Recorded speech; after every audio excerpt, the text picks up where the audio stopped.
తర్వాత ఈ స్టైల్ కూడా ఒకసారి ట్రై చేయండి. ఒక్కొక్కరు ఒక్కొక్క స్టైల్లో పెడతారు కదా, నేను ఇలా చేశాను. మనకి 7,000 సబ్స్క్రైబర్స్ అయితే అయినారనమాట.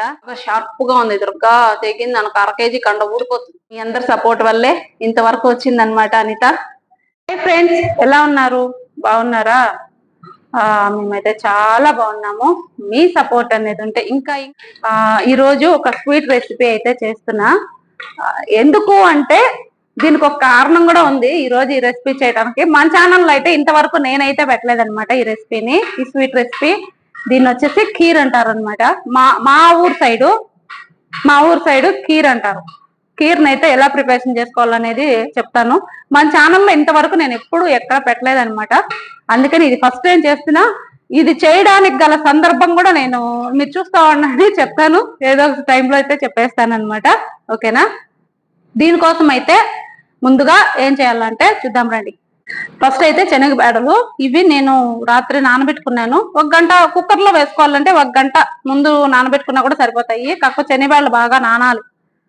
దీన్ని వచ్చేసి మనము నానబెట్టుకునేటివి తీసుకొని వెళ్ళి ఇక్కడైతే సరువు పెట్టేసి నీళ్లు కూడా పెట్టినా చూడండి. ఇవి నానబెట్టుకున్న శనగబేడలు బాగా కడిగేసుకొని నీళ్ళల్లో వేసి ఉడకబెట్టుకునేసేయాలి. ఫస్ట్ వచ్చేసి ఇవి బాగా మెత్తగా ఉడకబెట్టుకోవాలా. ఫస్ట్ వచ్చేసి ఇవి ఉడికే లోపల ఇంకొక చిన్న పని ఉంది, మనమైతే వెళ్ళి చేసేసుకోవద్దాం రండి.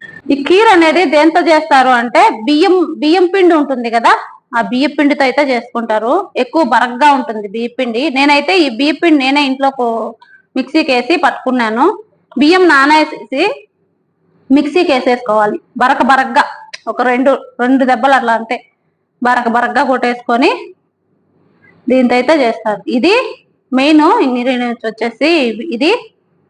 ఇందులోకి ఏమేం కావాలంటే బియ్యం పిండి, ఫస్ట్ బియ్యం పిండి అండ్ ఇలాంటి సేమియాలు.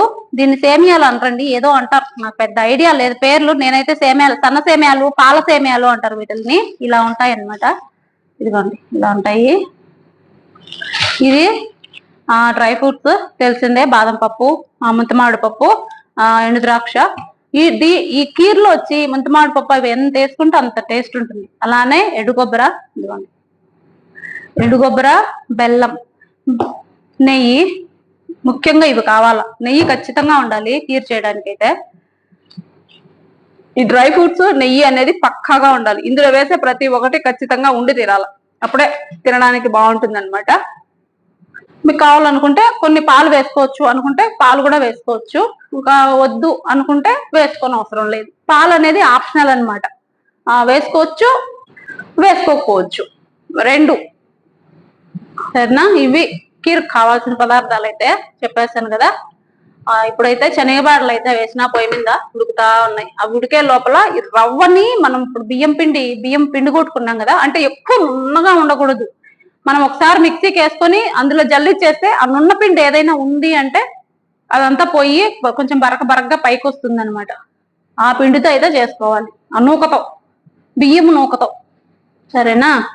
దీన్ని అయితే నెయ్యి వేసుకొని బాగా బియ్యం పిండి వాసన పోయేంత వరకు బాగా ఫ్రై చేసుకోవాలి. ఇప్పుడైతే అట్లా ఫ్రై చేసుకున్నాం రండి.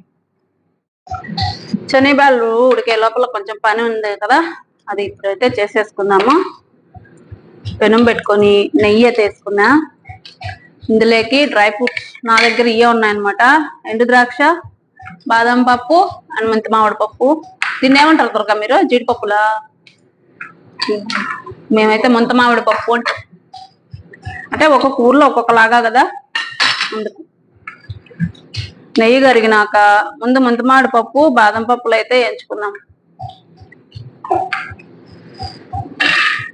ముందు ముంతమామిడి పప్పులు కొంచెం కలర్,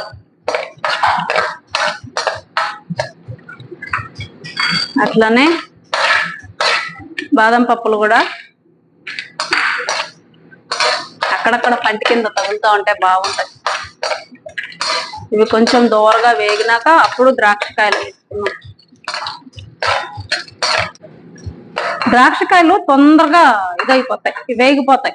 అందుకనే లాస్ట్ లో వేసుకోవాలి ద్రాక్షకాయలు, లేకపోతే ద్రాక్షకాయలు తొందరగా వేగిపోతాయి అన్నమాట. అందుకే ఇవి వేగిన తర్వాత ద్రాక్ష వేసుకుంటే అన్ని సమానంగా వేగుతాయి.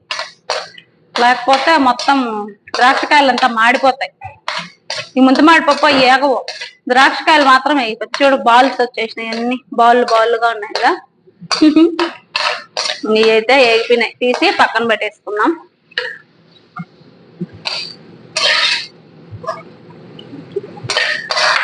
వేయించుకున్నాం కదా డ్రై ఫ్రూట్స్, దాంట్లో నేను కొంచెం నెయ్యి వేసుకొని బియ్యం పిండి కూడా బాగా వేయించుకోవాలా నెయ్యిలో.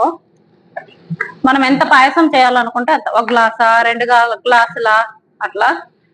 పచ్చి వాసన పోయిందాక బాగా వేయించుకున్నాం దీన్ని నేతిలో, అప్పుడే స్మెల్ అనేది బాగా ఉంటుంది. తిన్నా చాలా సార్లు, చేయటం అయితే ఇదే ఫస్ట్.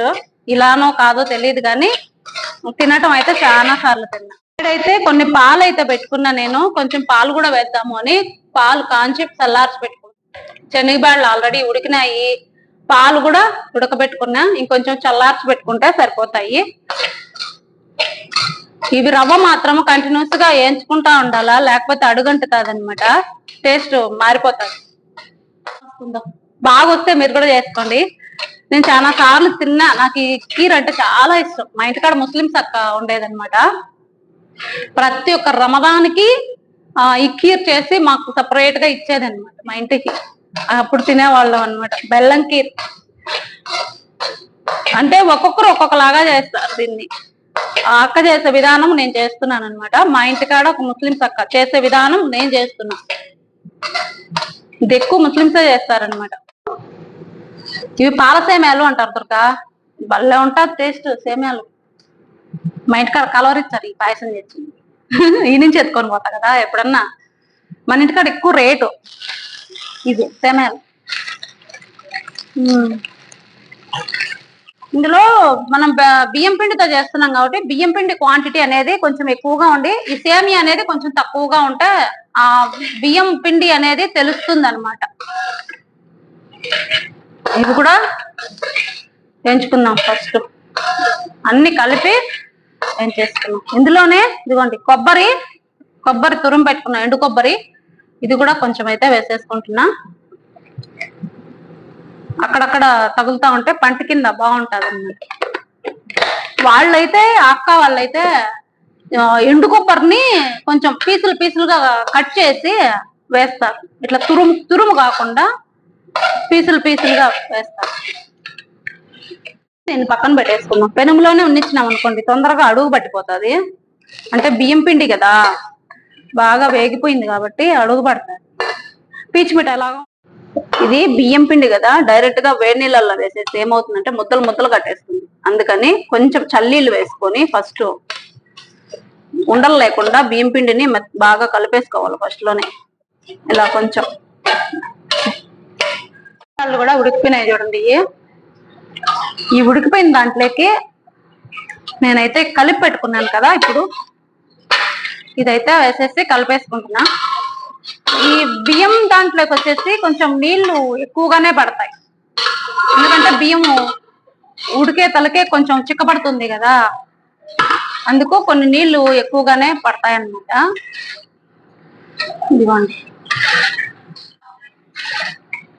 ఇది ఉడకనిద్దాం బాగా. లోపల మనం బెల్లం అయితే కోరేసుకున్నాం, దాంట్లోకి బెల్లం కావాలి కదా, కొంచెం ఉంది, ఇంకొంచెం తీసుకుంటే సరిపోతుంది. బెల్లం అయితే కోరబెట్టుకుంటాను. బాగా షార్ప్ గా ఉంది దుర్గా, తెగింది నాకు 1/2 కేజీ కండ ఊడిపోతుంది. ఇది ఈ స్వీట్ అనేది ఎందుకు చేస్తున్నాను అనేది మనకి 7000 సబ్స్క్రైబర్స్ అయితే అయినారనమాట. స్పెషల్ అనమాట ఇది, ఎందుకంటే నేను ఇంతవరకు ఎప్పుడు చేయలేదు. ఈ స్పెషల్ అకేషన్ కోసమనే చేస్తున్నాను అనమాట. చాలా చాలా థ్యాంక్స్ అండి నాకు ఇంతగా సపోర్ట్ చేసినందుకు. సపోర్ట్ చేస్తున్న ప్రతి ఒక్కరికి కూడా పేరున థ్యాంక్స్. ఇంకా ఇలానే ఇంకా అనితాని ఇలానే సపోర్ట్ చేయాలని మనస్ఫూర్తిగా కోరుకుంటున్నా. ప్లీజ్ సపోర్ట్ మీ ఫ్రెండ్స్, ఓకేనా? మీ అందరి సపోర్ట్ వల్లే ఇంతవరకు వచ్చిందనమాట అనిత. అంటే మాటలు కాదు, అనితని సపోర్ట్ చేస్తున్నారు, ఇంకా బాగా సపోర్ట్ చేయాలని కోరుకుంటున్నాను. ఈరోజు ఈ స్వీట్ వచ్చేసి చేయడానికి ముఖ్య కారణం అయితే అదే అన్నమాట. మన ఛానల్లో ఇంతవరకు నేనైతే ఈ కీర్ అనేది ఎప్పుడు పెట్టలేదు. నేను చేసిన పద్ధతిలో ఒకవేళ ఎవరైనా చేస్తుంటే ఇట్లైనా కాదా అని కూడా చెప్పండి. నేనైతే ఇలానే చేస్తున్నా. చూడండి ఇలా ఉడుకుతుంది, ఇందులో ఇంకా ఏం వేయలేదన్నమాట, నేను సేమియా అది మాత్రమే కొబ్బరి వేసా. ఇప్పుడు ఇందులోకి తీపుకు తగ్గట్టుగా బెల్లం అయితే కలుపుకున్నాము. బాగా కలిపేసుకొని తీపుకు తగ్గట్టు బెల్లము, నేనైతే ఇంత బెల్లం వేసుకున్నా. కలుపుకొని తీపి చూసుకొని ఒకవేళ సరిపోకపోతే ఇంకా తురుము పెట్టాను అనమాట, వేసుకుంటాను. మనకు తీపు ఇంపార్టెంట్ కదా. బెల్లం వేసినప్పుడు పాలు వేస్తే ఇరిగిపోతాయి అంటారు. కొంచెం చూసుకొని కొంచెం ముందే పాలు కాంచి చల్లారి పెట్టుకొని, ఇది కూడా కొంచెం చల్లారినాక అంటే బొత్తిగా కాదు ఓ మాదిరిగా ఉన్నప్పుడు, కొంచెం వేడిగా ఉన్నప్పుడు కలుపుకుంటే ఏమి ఇరిగిపోదు. లేకపోతే ఇరిగిపోతుంది పాలు వేస్తే కన్నా. బెల్లం వేసినప్పుడు వెంటనే వేస్తే ఇరిగిపోతాయి. బెల్లం నాకు తక్కువ అనిపించింది అనమాట, తీపి తక్కువగా అందుకనే మళ్ళీ ఇంకా కొంచెం వేసా. ఇప్పుడు సరిపోతుంది. కలర్ చూడు ఎలా ఉందో, సూపర్ ఉంది కదా కలర్ వచ్చేసి. ఏదైనా కానీ మెయిన్ ఒక ప్రత్యేకమైన పాత్ర పోషిస్తుంది అంటే ఇదే యాలక్కాయల పొడి.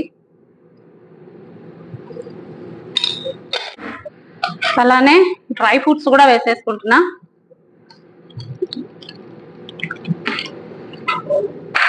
వేసేసుకున్నాను డ్రై ఫ్రూట్స్ కూడా. ఇందులో డ్రై ఫ్రూట్స్ ఎన్ని వేసుకుంటే అంత బాగుంటది. పాలు ఎప్పుడు వేస్తాను అనేది కూడా చెప్తానులేండి. ఎన్ని సబ్స్క్రైబర్లు అయిన శుభ సందర్భంలో ఈ రోజు వెరైటీగా చేశాను అనమాట. నాకైతే చాలా సంతోషంగా అనిపించింది అనమాట. 7,000 సబ్స్క్రైబర్లు. కాకపోతే చాలా లేట్ గా వచ్చారు.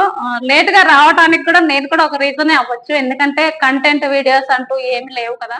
కాంచి చల్లార పెట్టుకున్నా కదా, ఇప్పుడు ఆ పాలు అయితే కలిపేసుకుంటున్నా ఇందులో వేసుకొని. ఇదే లాస్ట్ అండ్ ఫైనల్.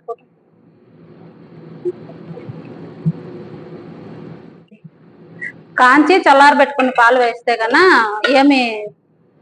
ఏమంటారు ఇరిగిపోదు, లేకపోతే ఇరిగిపోతాయి. చూడండి ఎక్కడ ఇరగలా చుట్టూరుగా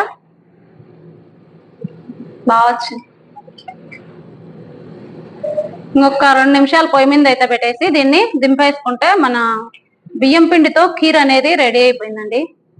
ఇది ముస్లిమ్స్ ఎక్కువగా చేసుకుంటారు, ఎందుకంటే నాకు ఆ యొక్క ముస్లిమ్స్ అక్కే కాబట్టి ఎక్కువగా ఇచ్చేది మాకు, అందుకనే చెప్తున్నా. ముస్లిమ్స్ అయితే ఎక్కువగా చేసుకుంటారు. అది రమదాన్ టైంలో అయితే ఇంకా ఎక్కువగా చేసుకుంటారు. రమదాన్ కానీ బక్రీద్లో కానీ ఇట్లా పండగలో మాత్రము ఎక్కువగా చేసుకుంటారు అనమాట ఈ ఖీర్. మీరు కూడా చేసుకొని తినండి, ఎలా ఉందో చెప్పండి. స్టైల్ కూడా ఒకసారి ట్రై చేయండి. ఒక్కొక్కరు ఒక్కొక్క స్టైల్లో పెడతారు కదా, నేను ఎలా చేయండి, బాగా వచ్చిందా బాగలేదు అనేది కామెంట్ సెక్షన్ లో అయితే కామెంట్ చేయొచ్చు. ఓకేనా? ఇంకొక 2 నిమిషాలు ఉంటే ఇది అయిపోతుంది. అయితే ఉడికిపోయిందండి ఇది. దీన్ని అయితే ఆఫ్ చేసి పెట్టేసుకుంటున్నా. అంతే, మన ఖీర్ అనేది రెడీ అయిపోయింది. చూసారు కదా, బియ్యం పిండి సేమియాతో ఖీర్ అనమాట. నేనైతే బాగానే వచ్చింది అనుకుంటున్నా. ఇలానే చేస్తారో ఇంకెట్నో నాకు తెలీదు. నాకు తెలిసిన పద్ధతులు అయితే నేను చేసా. ఒకసారి ఇలా కూడా ట్రై చేయండి, బాగుంటుందేమో, చూద్దాము. మీకు నచ్చుతుందనే అనుకుంటున్నా. ఓకేనా? బాయ్.